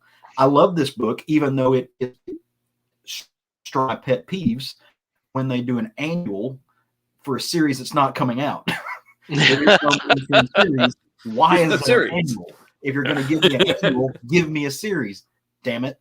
Like I said, I don't know why that's a pet peeve, but it is. Again, just like Billy and them, I love this couple. I love these characters. I always have, and I always will. This is written wonderfully by Becky Clinton and Will Conrad, with Michael Oeming on the art, and really, Taki Sama is the colorist and Dave Sharp does letters, but it's Oeming drawing Midnighter and Apollo. Okay, that's money well spent. I'm just about it. So in this story, it starts off, you've got Midnighter and Apollo hanging out with Mr. Miracle. They're in kind of a pickle. They've been tracking down the Trojan to fight him. Hadn't been honest with the fact that the Trojan's computer brain is living inside Midnighter's head, telling him what to do. Plot twist, this is not the Midnighter that was supposed to be here. A little bit of time travel involved. But you get to see what's really cool about this, besides all the action sequences and just the fun ridiculousness of it all, and the comedy that comes in between bringing Mr. Miracle in there as like a comedic foil. You get to see the strength of these characters, their strength together, but also how they give each other the space to just kind of be on their own and to do their own thing. And I think that's really important with these type of characters, especially when you get to the superheroics. Apollo, who could swoop in, he's a Superman analog. It's what he is. He could swoop in and just end everything. He gives Midnighter the space to do what Midnighter needs to do. And that's just part of their relationship. Plus punching. Plus really so go grab both of these books. They're both kind of self-contained. With this, unlike the other two books I've talked about, you don't need to know anything. There's no other book you need to get caught up on. I'm really glad to hear that, because this is the culmination of the backup that had been appearing in action over the last 7 or 8 months. Yeah.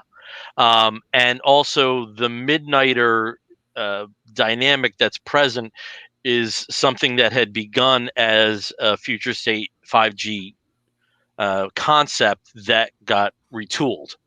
I like this story a lot. Yeah. So I'm not reading action, so if you get a chance, will you send me the reading list on that? So I will sure, go buy them? Yeah, no, absolutely. I do believe that when the Midnighter trade comes out, it collects all of the backups with this. Okay. So I think you're good there. But I will tell you what issues they do appear in. I thought there were some really interesting couple dynamics. One of the most interesting, I think, is when they're around Mr. Miracle, and I think you all have done this. Your behavior is a little different. Yeah. When you're not, when it's not just a couple, when there's this third party that's observing, and you really saw that with some of Apollo's reactions. And I don't want to provide the the spoiler, because it is a really interesting twist if you haven't been used to the story in action. I enjoyed it, and I will get that for you. And also, again, since this is by Visibility Day, I'm glad you talked about Hercules. And he's one of these characters. Yeah, I want to see him with the boys, but I also never want to see him not be a horn dog. Right. So I'm glad. I'm going to check it out just on that basis. It's funny you say that though, because this version, like what they've done with Hercules recently since his past single issue, he's like sober now, and but he's trying to change, like he's trying to not be a joke. He got tired. He realized that Hercules is the guy that he's just going to be drunk all the time. Nobody really respects him. They just call him when they need him. He's trying to change that. So it's interesting, but he's still fun and he's still kind of a horn dog, but it's like focused horn dogness. And then I just want to say, from an art nerd standpoint and from a guy who just gets giddy, I love the use of zip tone. And when you get Oming and you get a book like this, you just get zip tone out the ass, like it's everywhere. That is the episode title. Zip tone out the ass. It's ShangChi and Zip Tone out the ass. That's the episode title. And it makes me happy. Yeah. Okay. Some books I want to talk about really quick. DC is using the comic book form to provide sequels and continuations of film and television projects. The two big marquee ones are Batman 89 and Superman 78. I didn't mean to bend this like I did, but it happens. The Batman 89 is written by the screenwriter, Sam Hamm, with art by Joe Quinones. Wasn't as impressed with this one. You have Harvey Dent. You find out what the Barbara Gordon is like. They're very explicitly Burton-verse. They're not acknowledging the later two films in the foursome. So it's Billy D. Williams as Harvey Dent that is at the center of the story so far. We'll see where it goes, but I wasn't too impressed. I was more impressed with Superman 78, and this has with Robert Venditti as the writer, and apparently this is Venditti's dream project. So there's a whole generation of comic writers, and some names that might surprise you, like Greg Rucka, and some that won't surprise you at all, like Mark Waid. That the Superman 78 film was a huge catalyst for them in their lives. Art by Wilfredo Torres with amazing colors by Jordi Belair on here, and we have the introduction of Brainiac to the Superman mythos of the 78 films. So I enjoy that more than the Batman 89, but the one that I really, really was impressed with and is the most different from the projects that it spurs from is the Pennyworth series, based on the Pennyworth series that came out in Epics. And it's interesting because it serves as both a sequel and a prequel.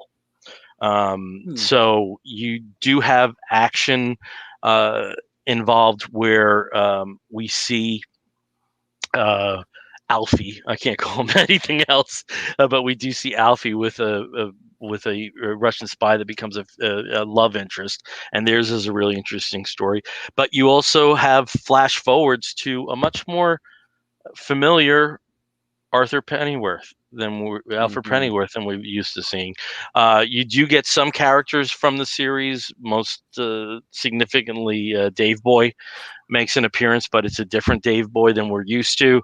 And there's so much interesting ways. This was written by it's like buried in here. Scott Brian Wilson is the writer, and the artist is Juan Giordon, and I am not familiar with these names at all. But the storytelling aspect of this is so weird, with thoughts covering word balloons. I mean, it's some really interesting non-comic booky dynamics in this story. I don't think you'll be again, we've said on the show how batshit crazy Pennyworth is. This is a very different vibe. It acknowledges that it's a continuation of the series, but it's doing its own thing because it's exploring this medium in a way that maybe not as batshit crazy as the treatment of television tropes that we are presented with the TV series that it's based on, but it does something interesting. So that I was really interested to see where this one goes. Awesome. All right. So no Go ahead. tea time public executions on the Queen's television. No. Yeah.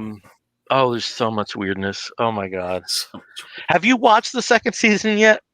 No, I haven't had a chance to. And now, of course, there's all the great new shows have popped back up, and new seasons and all that. So it's just getting buried. Yeah, you Okay, will, fine. and I think it's only 10 episodes. It's not a long season, but oh my God, there's so much crazy shit in season 2. I mean, It's weird. But fun. So, all right, we're going to wrap this episode up. And when we wrap an episode of the Comic Book Bears podcast up, we do so with a segment we call the Woofs of the Week segment. In the bear community, if you find a fellow attractive, you woof at him. And we do something similar. This is where we signify something which may be a comic book, but it may also be a film or a TV program or a charitable initiative, anything under the sun that we think you, fair listener or viewer, may be interested in sampling. I'll start as I always do with Steve. Steve, what is your woof of the week? Well, my woof of the week, of course, is TV related. Like I had mentioned, there's a lot of TV series that are making their comeback.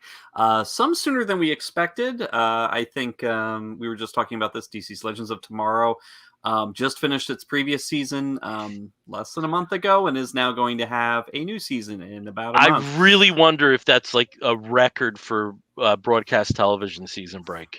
Well, I don't know weeks. because when you go back into the history of American TV, I mean there were times where like the break was 2 weeks between seasons. No, I don't think so. I don't think so. Maybe in news program series, but it wasn't uncommon to have 36 episodes in a season, but we never had like a one that ran up like this. I don't think. Oh, it's kind of hard when an interesting question to find out and research, but I'm not going to do it right now. So, so tell us about the show you're talking about. We'll talk about that. But so basically, I am talking about the latest DC Universe show that, of course, are now all streaming on HBO Max because DCU has gone, just to comics, is, of course, Doom Patrol. Doom Patrol is back as of today, Thursday, the 23rd of September. And they have dropped 3 episodes on the HBO Max service right now.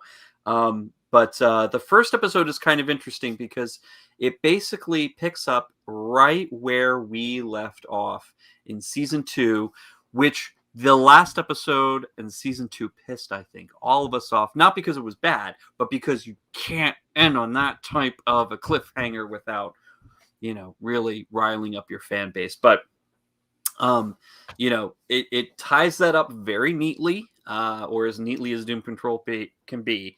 But also sets up this coming season of absolute insanity. And of course, if you've got a Doom Patrol series, it's not going to make all that much sense, and it's going to put these characters through the ringer. Introduces some new characters, new actors. We've got Michelle Gomez joining the cast, which she's an international treasure. I love Michelle Gomez so much, and I know Brian Pittard, of course, our other comic book bear, who's not with us today, also loves her. So hopefully he'll give this season a chance because you can't say no to her. But the current cast, the main cast, is still stellar and wonderful, and puts us through every emotional high and low every single episode, along with the craziness and just wild plotting. But check it out every Thursday. There are 3 that have already dropped today, but there will be 1 per week for the next several weeks until it's over. So Doom Patrol. You're muted, Bill. Well, how about that? I got through about 70% of the first episode, so I haven't gotten to certain characters making their introduction. But I will say, from what I saw, oh my God, did they nail the Dead Boy detectives? Oh boy, I loved that. Well, when you mentioned too, because we had talked about this before, it's like Dead Boy Detectives, is Who is it that has some creator credit on this? Because Matt Wagner. Matt Wagner, because he also drew He drew Sandman season one Sandman number that issue. 25. Yeah. Yeah, that introduced them. So it's Oh, that's I'm a like, development. We didn't talk at all about Grendel, but whatever. we'll talk about that next time. We'll talk about it another time. Okay. Which is also cool news. Which is very cool news. All right. Oh, Steve just disappeared. So over to Caleb. He'll come back. So Steve, no, Caleb, you tell us about your Wolf of the Week. All right, so there he is. He came back to us, and we knew he would. So my Wolf of the Week actually it goes out to a charitable initiative. And stop me if y'all spoke about this before. I don't think you have, but I just want to, again, I got another thing if you did. But it goes out to a musician that and I don't mean to throw any shade by this. I'm not a super huge fan of their music, and that's the hip hop artist Lil Nas X. I love hip hop. That's not my cup of tea, but our dear friend Wendy put up a post this last week on Facebook. And as part of Lil Nas X's album release, he made, which, the album's got a lot of controversy because I think on the cover it's got him, but he's pregnant. He's very, I love how visible and how vocal he is, but he has created a quote unquote baby registry for every song on his album that connects to a charitable initiative. It connects to a 501c3. I think that's awesome, and it's different ones for each song. For the title song, it's the first song. It's called Montero. The initiative goes into the trans inclusive group, which they advocate and work collaboratively with community partners in an effort to build trust and relationships. There's another one called I think it's pronounced Chapir. That creates a platform for rural communities to decrease health disparities. So it's all over the place. It's brilliant. I mean, he goes through things like the Bell Project, Bros in Convo, Compassion Atlanta, Relationship Unleashed, just a ton of them. Central Alabama Alliance Resource and Advocate Center, the OLTT. I'm going to keep just going through here because there's a lot of them. What's in the Mirror, Cade Foundation, a ton of them all across the country. And this is not all he's done. He does a lot to fund. The Trevor Project is in part of this. He does a lot to funnel money and to use his platform for good, for not only the gay community, but for the African-American community, for the impoverished community, everything. For somebody who's out front in the world like he is and who is making waves like he is, to take the initiative to put the direction towards these projects and to have his fans, which if I'm not mistaken, he got his start like on Bandcamp or something. So he has these fans that will give money to these types of things, and to direct them to give to just people when they buy his album. I think it's wonderful. I think it needs to be celebrated. I would love to see more celebrities, more musicians do things like this. I would love to see more out and visible and vocal queer celebrities, unapologetically queer. So again, not a huge fan of his music. I'm not going to download the album because it's not my cup of tea. That's not throwing shade at the music. It's just personal taste. Some people would say I don't have any, and that's fine. But I am going to throw some money just throughout the next couple of weeks. I'm going to try to throw a little bit at each one of these because I think it's worthwhile. So really cool thing. Rock and roll, Lil Nas X. Proud of you, dude. Keep making motherfuckers uncomfortable. I love it. Okay. I'm going to try to do this as quickly as I can. My Wolf of the Week goes out to something else that's television as well, through PBS on terrestrial TV and the PBS app, and also I believe on Amazon Prime. We had the premiere this week of Muhammad Ali, which is a 4-part documentary shepherded by Ken Burns about the legendary boxing figure. And covers naturally all aspects of his career, and I just think his is one of the most amazing stories, that there was a time where he was hated by both white and black America for various reasons. And by the time that he was not even 10 years later, he was somebody who could knock on the door of almost any house and would be invited into dinner.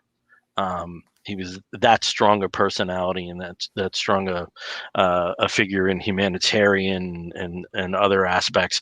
Covers all aspects of his life. The boxing career goes into tremendous detail about some of the big fights like Super Fight 1 with Joe Frazier and the Thriller Manila. his conversion to Islam, his status as a conscientious objector with the Vietnam War draft, and again with his later struggles with Parkinson's and other maladies. It's so heartbreaking when you get to some of those later fights, like Leon Spinks, and the punches he's taken, and you're just wondering, if he had just taken his bow, like in 77 instead of 80, would we have had that version of Ali that was sharp as a tack? And it's a very affecting story. And for someone who grew up in the 70s, between Ali and Bruce Lee and Evel Knievel, we kind of had real life superheroes, at least in the little kids processing. And I thought it was a very well done documentary. I haven't seen it all. I've seen like big chunks, but at some point soon I'll put it all together, and that's just because it was hitting every day this week, and I didn't have the bandwidth to watch it all. But I can say without a doubt, from what I've watched, it is most certainly my wolf of the week. So Cool. All right, so we had a little longer than usual, but that's okay. So we're going to wrap this one up. Again, we are the Comic Book Bears podcast. You can find us on the Twitter and the Tumblr and the Instagram as Comic Book Bears. You can find us on the Facebook as Comic Book Bears podcast. You can download us through iTunes, listen to us through Stitcher Radio and many of the other podcasting platforms. And if you want to write to us, please do so by sending an email to comicbookbears@gmail.com. We thank everyone who tuned in to the Facebook live streaming and some of the other platforms that you can catch this live stream on. And if you're on our YouTube channel, please subscribe and leave a very good review. Caleb, I know you had a bit of a rough week at law school this week, so thank you for joining us to kind of take the bad taste out of your mouth. We're always happy to do that. And until next time, I'm Bill Zanowitz. I'm Steve Morey. And I'm Caleb Alexander McKenzie, wishing Steve Morey a happy birthday. And we're going to hear a wolf and an explosion. We'll be back real soon. Take care, everyone.